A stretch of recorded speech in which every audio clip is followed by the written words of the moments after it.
আপনি যদি অনেক দিন ধরে অনলাইন বিজনেস করবেন বলে ভাবছেন, কিন্তু কিভাবে সেলস করবেন, কোথা থেকে কাঁচামাল আনবেন, কিভাবে কাস্টমার পাবেন, কিভাবে মার্কেটিং করবেন কিছুই বুঝতে পারছেন না। আর সর্বোপরি এটাও বুঝতে পারছেন না যে কি নিয়ে বিজনেস করবেন, তাহলে আজকের ভিডিওটা হতে চলেছে আপনারই জন্য। নমস্কার, আমার নাম সোনাম। আমি দীর্ঘ কয়েক বছর ধরে বিজনেস, সেলস এবং রিসেলসের সাথে যুক্ত আছি এবং গত 2 বছর ধরে কিন্তু সাকসেসফুল একটা ই কমার্স বিজনেস রান করছি। ই কমার্স বিজনেস বলতে অনলাইন বিজনেস। আমরা ভাবি বিজনেস স্টার্ট করলে বিজনেসটা স্মুথলি একদম গড়গড়িয়ে এগিয়ে যাবে, কিন্তু বিজনেসটা আসলে কিন্তু একটা বাচ্চার মতো। বাচ্চা যেমন নতুন নতুন হাঁটতে শিখলে প্রথমে থরথর করে, তারপরে হোঁচট খায়, তারপরে পড়ে যায় এবং ধীরে ধীরে সে হাঁটতে শেখে। কিন্তু হাঁটা থেকে দৌড়ানোটা কিন্তু সে চট করে শিখে যায়। বিজনেসও কিন্তু এরকম। প্রথম প্রথম আপনি যখন শুরু করবেন তখন সেই রাস্তাটা কিন্তু স্মুথ হবে না। বারবার বিজনেসে আপনি ধাক্কা খাবেন, বারবার পড়ে যাবেন, কিন্তু আপনাকে বারবার উঠে দাঁড়াতে হবে। যখন একটু স্টেবল হয়ে যাবে বিজনেস, তখন কিন্তু আর পিছন ফিরে তাকাতে হবে না। আজ থেকে আমি এই চ্যানেলে একটা নতুন সিরিজ শুরু করছি, যে সিরিজের টপিক গুলো হচ্ছে আপনারা বিজনেস কখন শুরু করবেন, বিজনেস বা অনলাইন বিজনেস করতে গেলে আমাদের কাছে কি কি থাকা প্রয়োজন, আপনার বিজনেসের কাঁচা মালটা আপনি কোথা থেকে পাবেন, আপনার বিজনেসের জন্য ডিজিটাল মার্কেটিংটা কিভাবে করবেন, আপনার বিজনেসের যে কাস্টমার গুলো আসবে সেই কাস্টমারকে সেলসে কিভাবে কনভার্ট করবেন, আপনার কাস্টমারদেরকে কিভাবে দীর্ঘদিন আপনার সাথে যুক্ত রাখতে পারবেন, আপনার বিজনেসের প্রোডাক্টের জন্য আপনি কিভাবে একটা পারফেক্ট প্যাকেজিং করতে পারবেন, আপনার কাস্টমারদেরকে কিভাবে আপনারা খুব দ্রুত হোম ডেলিভারি দেবেন, কোন কোন কুরিয়ার আপনি ইউজ করতে পারবেন, কাস্টমার যখন আপনার কাছে আসবে তখন আপনি সেই কাস্টমারকে কি কি এসএমএস করবেন, কিভাবে কাস্টমারকে হ্যান্ডেল করবেন, কিভাবে কাস্টমারদেরকে রিটার্গেটিং করবেন, কিভাবে আপনি সঠিক জায়গায় সঠিক বুদ্ধি খাটিয়ে ইনভেস্টমেন্ট করবেন, কিভাবে আপনি অ্যামাজন, ফ্লিপকার্ট, মিশোর মতো যে জায়গাগুলো রয়েছে সেখানে সেলস করতে পারবেন, কিভাবে আপনার বিজনেসকে ধীরে ধীরে বড় করতে পারবেন। এই সব কিছু আমি এই চ্যানেলের এই সিরিজের মধ্যে কমপ্লিট করব। আশা করব এই সিরিজটা শেষ হওয়ার পর এমন ভাবে আপনাদেরকে সবকিছু শিখিয়ে দেবো যে আপনারা না শিখে থাকতে পারবেন না। আজকে তাহলে প্রথম টপিকটাকেই ছোঁয়া যাক। প্রথম টপিকে রয়েছে আমাদের যে বিজনেস আপনার কখন করা উচিত।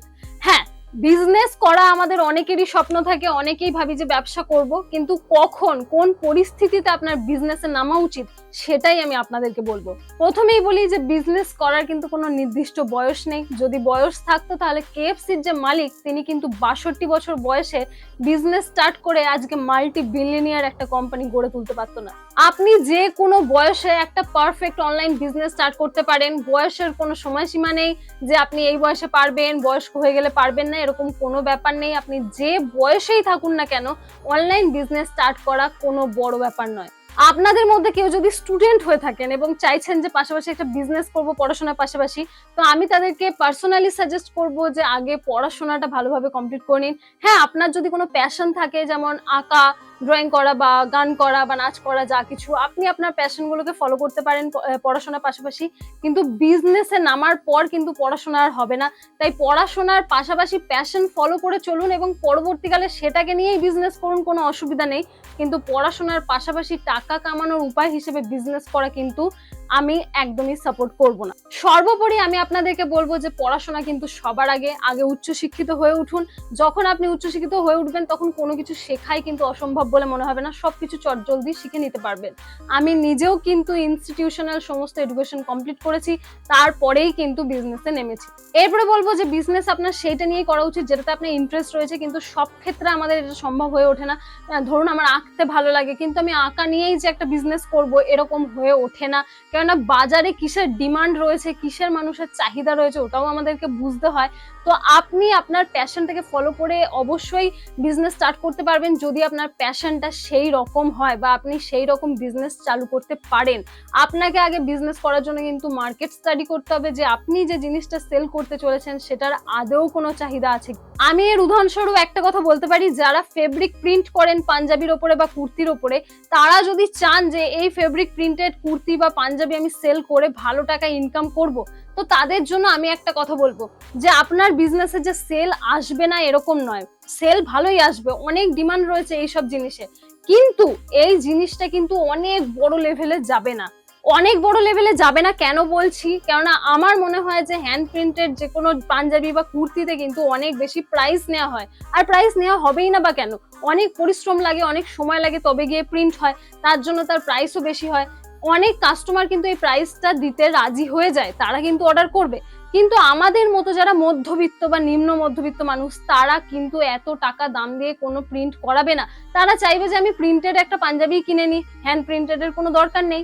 এইরকম ভাবে আপনি যে প্যাশন ফলো করে চলছেন বা আপনার যেটা ইচ্ছা বিজনেস করার, তার কিন্তু ভবিষ্যতে একটুখানি দেখবেন, তারপরেই বিজনেসে নামবে। ব্যবসায় নামার সময় আমাদের অনেকের মনে হয় যে আমি এই ব্যবসাটা করব, এটা তো আগে থেকেই মার্কেটে এতজন করছে, আমার আশেপাশেই তো 4-5 জন এগুলো করছে, এইটা নিয়ে কখনো ভাববেন না। আপনি যে বিজনেসেই নামুন না কেন, কদিন পরে দেখতে পাবেন যে সেটাই কিন্তু আশেপাশে 10-12টা রয়েছে।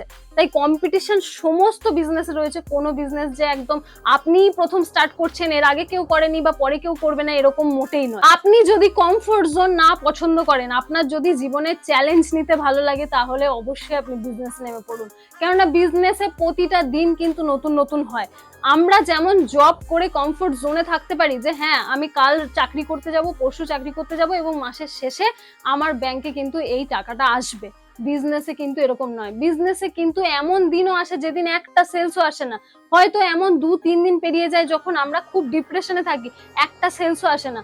কিন্তু আবার হঠাৎ এমন একদিন হয় যেদিন অনেক সেলস আসে এবং অনেক টাকা ইনকাম হয়। তাই বিজনেস একদমই আনপ্রেডিক্টেবল। আপনার যদি এরকম চ্যালেঞ্জেস ভালো লাগে, আপনি যদি এগুলো সহ্য করতে পারেন, তাহলে অবশ্যই বিজনেস নামুন। ব্যবসা করার জন্য যেটা সবচেয়ে বেশি জরুরি আপনার মধ্যে থাকা, সেটা হচ্ছে ধৈর্য। ধৈর্য অবশ্যই ধরতে হবে। একদিনে কিন্তু আপনার বিজনেস গড়গড়িয়ে এগিয়ে যাবে না, একদিনে কিন্তু আপনি সাকসেসফুল হয়ে যাবেন না। তাই আপনাকে ধৈর্য ধরে কিন্তু কাজের উপরে লেগে থাকতে হবে।